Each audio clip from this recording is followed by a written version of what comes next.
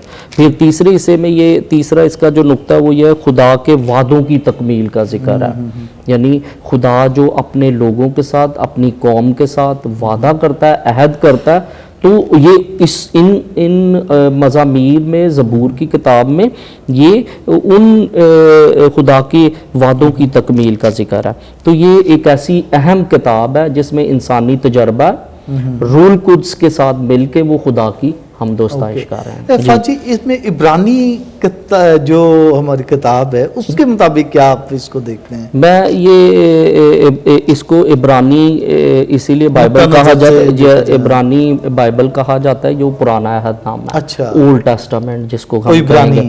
جی تو اس میں جو تیسرے حصے کی یہ کتاب ہے, میں نے یہ بتایا کہ اس کو مختلف قسم کے لوگوں نے اس کو ترتیب دیا.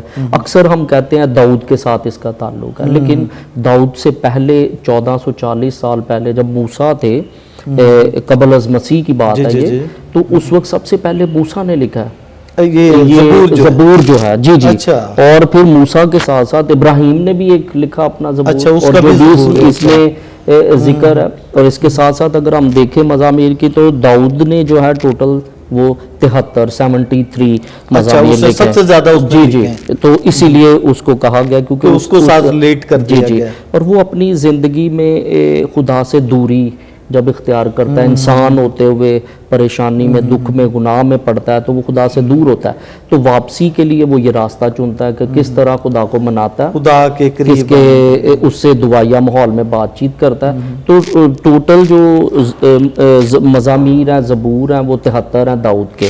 پھر اس کے بعد اساب جو عبرانی زبان تھا, اس کے یہ ایک لاوی سنگر تھا داؤد کے زمانے میں, حضرت داؤد بادشاہ کے زمانے میں ہی تھا.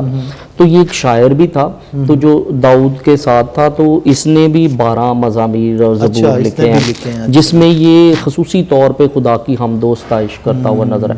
بائبل میں پہلا اخبار جو کتاب ہے, اس کے 6 باب کی 39ویں آیت میں اس بندے کا ذکر ہے. تو یہ تقریباً 12 جو ہے مزامیر لکھتا ہے. پھر اس کے بعد کورہ کے بیٹے, اور یہ کورہ جو تھا یہ ایک جو ہے پرانے عہد نامے میں ایک اہم ہستی ہے. اس کے 3 بیٹے تھے, اور 3 جو تھے, پہلا تھا اسیر, دوسرا تھا الکانہ, اور تیسرا تھا الیسا. تو یہ تینوں نے 11 جو ہیں یہ انہوں نے لکھے ہیں, 3 بیٹوں نے. تو اس میں بھی جو نقطہ نظر تھا وہ خدا کی حمد و ستائش کا, خدا کی مدح سرائی کرنا. پھر اس کے بعد ایک حمان ہے اور ایتھن ہے. حمان اور ایتھن جو ہے یہ جو 2 مزامیر لکھتے ہیں, زبور لکھتے ہیں. تو یہ 2 جو تھے, یہ دونوں مشہور ہیں خاندانی زندگی کے بارے میں. تو اس میں خدا جو ہے, اگر ہم نکاح کا ساکرامنٹ دیکھیں, اس میں میاں بیوی اور خدا ان کے ساتھ ہے. تو یہاں پہ ہم دیکھتے ہیں حمان اور ایتھن جو ہے, انہوں نے 2 مزامیر لکھے ہیں. یہ دونوں مزامیر جو ہیں یہ خاندانی زندگی کے بارے میں ہیں. جی اور یہ عبرانی روایت کے مطابق جو ہے نا, حمان جو تھا اس کو موسیٰ کا نام دیا گیا, ٹھیک ہے, اور پھر جو ایتھن تھا اس کو ابراہیم کا نام دیا گیا. تو اس لحاظ سے ہم کہہ سکتے ہیں یہ دونوں جو لکھے گئے ہیں مزامیر یہ ابراہیم اور موسیٰ کے نام سے تھے. پھر اس کے بعد سلیمان جو اس کا داؤد کا بیٹا تھا, اور موسیٰ نے, انہوں نے 3 لکھے ہیں. یہ زندگی میں جینے کے طریقے کیسے ہیں, کہ ہم خدا کے ساتھ جڑ کے کیسے رہ سکتے ہیں. پھر آخری جو 49 ابواب ہیں جو ہم دیکھتے ہیں ٹوٹل, وہ مختلف موضوعات پہ ہیں. اور یہ نامعلوم ان کے نام نہیں وہاں پہ انونیمس ہیں تو ان کے نام نہیں لکھے سنا ہے گئے کہ سلمان بادشاہ نے بھی کچھ لکھا تھا. جی جی انہوں نے بھی یہ 3 جو تھے مضامین اس میں انہوں نے بھی اور انہوں نے بیان کیا زیادہ تر زندگی کے بارے میں کہ ہم اپنی لائف کو کیسے گزار سکتے ہیں خدا کی حکمت کے ساتھ. جیسے میں نے پہلے بتایا کہ یہ حکمت کی دوسری کتاب ہے تو اس میں خدا جو ہے وہ اپنے لوگوں کو عام لوگوں کو چن کے ان کو حکمت دیتا ہے کہ وہ کیسے آگے لوگوں کو بتا سکتے ہیں. ابھی دیکھیں آپ بھی ہے خدا نے آپ کو حکمت دی اور آج کے دور میں میڈیا کا دور ہے خدا نے آپ کو حکمت دی ہے پاک روح سے کہ آپ اس کلام کو میڈیا کے ذریعے لوگوں تک گھروں گھروں میں پہنچائیں تاکہ جو لوگ پڑھ نہیں سکتے وہ بھی سن سکیں اس کلام کو. تو یہ میں سمجھتا ہوں یہ خدا کا بہت بڑا پیغام ہے جو ہمیں دیا گیا. جی اس کے علاوہ اس کے جو اور اہم نکات جو اس کی اسپرچویلٹی ہے جی جی اس وہ کیا ہے؟ یہ ایک بہت بڑی اس کی اسپرچویلٹی کو جاننے سے پہلے ہم نا تھوڑا سا دیکھنا چاہیں گے اس کی ترتیب کیا ہے. ترتیب ٹھیک ہے تو اس میں ہم دیکھتے ہیں پہلے حصے میں جو ہے پہلا حصہ اس کا جو ہے اس کو اس میں پہلے 2 مضامین ہیں. ٹھیک ہے پہلے اگر ہم 2 زبور دیکھیں تو وہ لوحہ اور تعریف بیان کی گئی ہے. تو ان کا مقصد جو ہے ایمان اور امید ہے. ٹھیک ہے جب ہم خوش ہوتے ہیں تو خدا کی شکر گزاری کرتے ہیں یہ ایمان ہے. جب ہم دکھ میں ہوتے ہیں تو ہم خدا کے آگے گلہ کرتے ہیں تو پھر یہ امید ہے. تو یہ دونوں چیزیں اس میں بیان کی گئی ہیں. تو یہ ایک مکمل طور پر بھروسہ ہے کہ کس طرح ہم خدا کو مبارک کہتے ہیں اور یہ پہلے حصے میں 2 ابواب ہے. دوسرا حصہ جو جس کو بک 1 کہا جاتا ہے اس میں 3 مزمور سے لے کے 41ویں مزمور تک ہے. تو 3 سے لے کے 41 زبور جو ہیں یہ دعائیہ ہیں. ٹھیک ہے ان کو کہا گیا ہے. تو یہ بک 1 ہے. اس میں خصوصی طور پہ دعائیہ اس انداز میں ہے کہ یہ خدا کے عہد کو بیان کیا جائے جو خدا نے لوگوں کے ساتھ باندھا ہے. تو اس میں وفاداری کا ذکر ہے اور پھر سب سے بڑھ کے داؤد کی رہائی کا ذکر ہے. داؤد جیسے آپ بادشاہ جانتے ہیں کہ وہ گناہ میں پڑا تو اس نے گناہ کی حالت میں خدا کے آگے اپنے گناہوں کو رکھا ہے. تو اس کے ساتھ ساتھ یہ کتاب جو ہے اگر اس کی تاریخ دیکھیں بابل کی اسیری کے بعد لکھی گئی ہے جب لوگ اسیری سے نکل رہے ہیں. لیکن 70 سال کی اسیری کے بعد اس میں سے جیسے نکل رہے ہیں تو ان کے ذہنوں میں ابھی تک وہ لامی اسیری ہے. تو یہ ان پہلے کتاب میں جو ہے انہی چیزوں کو لے کے کہ ہم خدا کے ساتھ کیسے وفادار ہیں اور اسیری میں ہیں. پھر اس کی جو تیسرا حصہ بھی ہے اور اس کو بک 2 کا نام دیا جاتا ہے. تو یہ 42ویں مزمور سے لے کے 72ویں مزمور تک ہے یعنی 42ویں زبور سے 72ویں. تو اس میں مسیحا کا ذکر ہے. آنے والی پیشن گوئی کی گئی ہے کہ مسیحا آئے گا اور اس کی سلطنت کیسی ہوگی. خدا جو ہے وہ اس dنیا میں اپنے بیٹے کو بھیجے گا مسیحا کو بھیجے گا تو وہ کس طرح حکومت کرے گا. تو اس میں خصوصی طور پہ خدا کا عہد جو ابراہیم کے ساتھ ہے تو اس کتاب میں ذکر کیا گیا ہے کہ کس طرح خدا جو ہے وہ اپنا عہد جو ہے اسے مکمل کرتا ہے. جیسے ابراہیم کو تیری اولاد کو میں اس طرح ریت کے ذرا یا ستاروں کی مانند کروں گا. تو یہ اس وعدے کا بھی ذکر ہے اس میں کیونکہ یہ اسیری سے نکل رہے ہیں باہر اور باہر ہیں. چوتھا حصہ جو ہے اس کو بک 3 کا نام دیا گیا. اس میں 73ویں مزمور سے لے کے تو 89 جو 89 مضامین اس وہاں تک ہے. تو اس کو کہا جاتا ہے کہ کس طرح جو داؤد کی بادشاہت گرتی ہے. تو یہ اس کے بارے میں ہے کہ اس کا گرنا اور کس طرح ڈاؤن فال اس کی زندگی میں آتا ہے. تو پھر اس گرنے میں اس کے لیے مسیحا کا وعدہ ہے کہ خدا کیسے مسیحا کا وعدہ کہ وہ مسیحا آئے گا اور وہ سب کے گناہوں کو معاف کر کے تو سب کو تسلی ہے. 5ویں حصے میں جو بک 4 کا نام اس کو دیا گیا چوتھی کتاب وہ 90 سے لے کے 106 تک ہے. تو ان میں ایک جو ہے 90 مزمور جو ہے یہ موسیٰ کا ہے. تو موسیٰ نے لکھا ہے اس میں وہ خدا کی شکر گزاری کرتے ہوئے وہ خدا کے ساتھ بات چیت کرتے ہوئے خدا کے کلام اور اس کے جس طرح اس نے اپنے لوگوں کو رہنے سہنے کے لیے کہا اس کا ذکر ہے. تو یہ خدا کی عبادت کا مزامیر کہلاتے ہیں اور اس میں یہ امید دی جا رہی ہے لوگوں کو کہ خدا تمہیں رہائی دے گا تم وفاداری سے رہو خدا اپنا انصاف تمہیں دکھائے گا. پھر 6ٹھے حصے میں ہم دیکھتے ہیں جو اس کو بک 5 کا نام دیا گیا وہ 107 سے لے کے 145 تک ہے. تو اس میں جو مقصد ہے وہ یہی ہے کہ خدا اپنے لوگوں کی دہائی کو سنتا ہے. اگر میں دکھ میں ہوں تو مجھے کوئی تنگ کر رہا ہے, میرے پہ ظلم کوئی کر رہا ہے, تو میں خدا کے آگے گڑ گڑاتا ہوں, تو خدا اپنے ان بندوں کی دعا کو سنتا ہے. تو یہ جو 5ویں کتاب ہے اور 6واں حصہ جو اس کا ہے, اس میں ہم دیکھتے ہیں 107 سے لے کے 145 مزامیر تک یہ خدا کی حضوری میں جو دہائی کرتے ہیں تو اس کا ذکر ہے. آخری حصہ جو ہے وہ 7واں حصہ ہے, اس میں 146 سے 150 تک ہے. تو یہاں پہ پھر وہ پہلے حصے کی طرح ہی کنکلوڈ کیا جا رہا ہے. تو یہاں پہ تعریف اور نوحہ کی بات کی گئی ہے. تعریف خدا کی ایمان ہے اور نوحہ امید ہے. تو یہ جو ہمیں روحانیت اس کی ملتی ہے وہ یہ ہے کہ ہم اپنے دکھوں میں اور اپنی خوشیوں میں کس طرح خدا کی مدح سرائی کر سکتے ہیں. کبھی کبھی دیکھیں ہم خوش ہوتے ہیں تو ہم دعا کرنے بھول جاتے ہیں, کبھی کبھی ہم دکھ ہوتے ہیں تو پھر پاویں بد کے دعا کریے. تو یہ مزامیر کی کتاب ہمیں بیلنس لے کے آتی, بیلنس میں زندگی ہم روحانی طور پہ کس طرح اپنی زندگی میں بیلنس لے کے آ سکتے ہیں. تو یہ ایک بہت ضروری ہے. ایک زندگی میں عام انسان ہے, اگر اس کی زندگی میں بیلنس مساوات نہیں ہے تو یا تو وہ بہت زیادہ ایموشنل ہو جائے گا یا وہ بہت زیادہ خاموش ہو جائے گا. تو یہ ایک مساوات ہونا روحانی طور پہ جسمانی طور پہ بہت ضروری ہے. تو اس کا روحانی جو عنصر ہے وہ یہی ہے کہ ہم کس طرح خدا کے ساتھ وفادار ہیں. اچھا فاضل جی, یہ کیونکہ زبور کی کتاب جو ہے یا مزامیر جو ہیں ان کو بہت ہی جوش و خروش سے پڑھے جاتے ہیں, گائے جاتے ہیں. ایون کہ ہمارے پاکستان میں بھی پنجابی کلچر میں یہ بہت ہی زیادہ گائے جاتے ہیں. ایون کہ گوئنس بھی جو ہیں اگر دیکھا جائے وہ بھی اس کو انگلش میں گاتے ہیں. ایون کہ یورپ میں دیکھا جائے, اگر اسرائیلی قوم کو دیکھا جائے وہ بھی بہت اسے جوش و خروش سے مزامیر کو گاتے ہیں. جی یہ ایک ایسی کتاب میں نے بتایا نا, اس کا تعلق ہمارے ذاتی تجربات سے ہے. آپ دیکھیں جب آپ کے ساتھ آپ کی زندگی کی باتیں کی جائیں گی نا تو آپ زیادہ خوشی محسوس کرتے ہیں. تو لوگوں کے لیے جوش کا باعث بنتا ہے کیونکہ ان میں ان کی اپنی زندگی, ان کو اپنا آئینہ نظر آتا ہے, آئینے سے دیکھ سکتے ہیں اپنے آپ. تو اس لیے دیکھتے ہیں. ہمارے فادر لبیریس آزاد ہیں جنہوں نے ہوشانہ کی کتاب لکھی ہے, اور انہوں نے پنجابی میں یہ تمام مزامیر جو ہیں وہ ترتیب دیے, ان کی ٹیون بنائی, ان کو گایا گیا جو آج تک ہم گا رہے ہیں. جی ہالینڈ انہوں نے پاکستانی لطوریہ میں بہت کام کردار ادا کیا ہے. ہماری جو مثل جو پاک ماس جس سے ہم عبادت کرتے ہیں ان کی ٹرانسلیٹ اردو میں کی گئی. پھر یہ ہوشانہ کی کتاب جو ہے وہ انہوں نے ٹرانسلیٹ کیا, پنجابی میں مزامیر کو لکھا اور گایا بھی ہے. تو آج تک ہم ان کو گا رہے ہیں کیونکہ جیسے جیسے ہم گاتے ہیں تو ہمیں ایک خوشی ملتی ہے.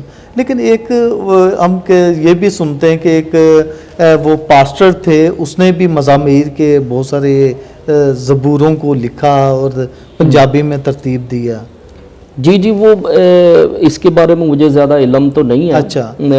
اور نہ میں نے اس کے بارے میں پڑھا. لیکن ہماری جو ہوشانہ کی کتاب میں جتنے بھی انہوں نے, کیونکہ یہ جیسے ہم دیکھتے ہیں نا سیالکوٹ کنونشن جو کتاب ہے, تو یہ سیالکوٹ میں جو تھا یہ شروعات جو ہوئی ہے کرسچینٹی کی لانگ ٹائم اگو. تو جیسے جیسے لوگ کرسچینٹی میں بڑھ رہے تھے تو پنجابی قوم تھی وہاں پہ, تو وہاں پہ انہوں نے جو سیالکوٹ کنونشن کے نام سے, جو کیتھلکس نے ہوشانہ کے نام سے اور انہوں نے سیالکوٹ کنونشن کے نام سے ترتیب دیا. تو اس میں انہوں نے پنجابی جو تھے مزامیر کو بیان کیا, جس میں لوگوں کو یہ سکھایا گیا کہ تہاڈے اپنا کلچر ہے, تہاڈی اپنی زبان ہے. دیکھیں جب تک ہم اپنی خدا کے کلام کو اپنی ذات میں اپنی زبان میں نہیں انڈیلتے اس وقت تک ہمیں سمجھ نہیں آتی. تو مزامیر کا مقصد بھی یہی ہے کہ ہم اپنی زندگی میں خدا کو دیکھ لیں, مگر اپنی زندگی میں مزامیر کو ہم دیکھ سکتے ہیں, خوشی میں غمی میں ہر لحاظ سے ہم اس کو دیکھتے ہیں. اس میں ہر قسم کا ذکر ہے, خوشی کے بھی ہیں, دکھ کے بھی ہیں, لڑائی کے بھی ہیں, خاندانی زندگی کے بھی ہیں, خدا کی مدح سرائی کے لیے بھی, شکر گزاری کے لیے بھی, جنگ کے لیے بھی ہیں, اور خدا سے پاور لینے کے لیے بھی. تو مسیحا کی کیسے انتظار کر سکتے ہیں اس کے بھی ہیں, اور پھر شکر گزاری بھی ہے. یہ تو میں سمجھتا ہوں کہ اس کو اگر ہم اپنے آئینے میں دیکھ سکیں, اپنے کلچر میں, وہ کیسے ہم دیکھیں گے؟ دیکھیں آج اپنے کلچر میں اگر ہم دیکھنے کی بات کریں تو جی جب تک ہم خدا کے کلام کو اپنی زندگی میں رکھیں, کیونکہ ہمارا مسیحی ایمان جو ہے وہ ہے کلمہ متجسد ہوا. تو ہمارے درمیان میں سکون ہو. یسوع مسیح خدا کا کلمہ ہے اور اس نے جسم لیا ہمارے درمیان. اور مزامیر کی کتاب بھی ایسی ہے جو ہماری زندگی میں خدا کو دیکھنا کہ ہمارا اٹھنا بیٹھنا کوئی بھی کام کر رہے ہیں ہم کیا خدا کی مرضی کو دیکھ سکتے ہیں, کیا ہم جو کچھ بھی کر رہے ہیں اس طریقے سے کر رہے ہیں کہ یہ خدا کے لیے. میں اکثر ایک چیز کہتا ہوں, کدی نا کسی نے پانی منگی ہے تو اسی کہتے ہیں پانی دے دو, کہتا میں کیوں تیرا نوکر لگا ہوں. تو میں اکثر ایک چیز ابھی ڈیولپ کر رہا ہوں کہ ہم یہ جو کہتے ہیں کہ میں تیرا نوکر لگا ہوں, ہم پانی بھرتے ہوئے یہ بھی کہہ سکتے ہیں خداوند اس پانی کو برکت دے. کیا اس چیز میں بھی خدا کو دیکھ سکتے ہیں؟ اور میں سمجھتا ہوں کہ جب ہم اس پانی کو کہ خداوند اس پانی کو برکت دے اور اپنے بھائی یا بہن کو دیں تو وہ بابرکت پانی لیں گے. تو یہ میں سمجھتا ہوں مزامیر کا ہونا کہ ہم اپنے کلچر میں, اپنی ذات میں, اپنی زندگی, اپنے خاندان میں کیسے اس کو اپلائی کر سکتے ہیں. تو یہ ایک بہت بڑی برکت ہے, تو اس سے ہمیں فیض یاب ہونا ہے. تھینک یو سو مچ فاضل جی, بہت اچھا بیان آپ نے کیا. ہمارے ویورز کے لیے بہت اچھا ہے کہ وہ چیزیں جو کہ پوری زبور میں, مزامیر میں, پوری کتاب میں کیا کچھ ہے, آپ نے بہت ہی اچھے طریقے سے اس انداز سے بیان کیا کہ ہر کوئی اس کو سمجھ سکتا ہے. شکریہ بہت بہت. Okay my dear friends and my viewers, جیسا کہ فادر ایرک رسانی نے بہت ہی اچھے انداز میں, بہت سمپل انداز میں بیان کیا ہمارے کلچر کے انداز میں, اور میں سمجھتا ہوں مزامیر کی کتاب میں کیا امپورٹنٹ چیزیں ہیں کہ آپ وہ سارا کچھ بیان کیا اور آپ اس سے جان سکتے ہیں. اوکے مائی ڈیئر فرینڈس, اس کو ضرور دیکھیں, اسے شیئر کریں تاکہ دوسرے لوگوں کو بھی ہماری یہ جو بائبل کی کتابیں ہیں ان کے بارے میں پتہ ہو. اوکے, اگر اس کو دیکھنا ہے, بہت ساری چیزیں آپ کو ملیں گی. ہمارے اگر چینل کو سبسکرائب کرتے ہیں تو آپ کو بہت ساری چیزیں اس سے مل سکتی ہیں. Okay my dear, thank you so much, God bless you. Thank you father ji. Thank you, God bless you.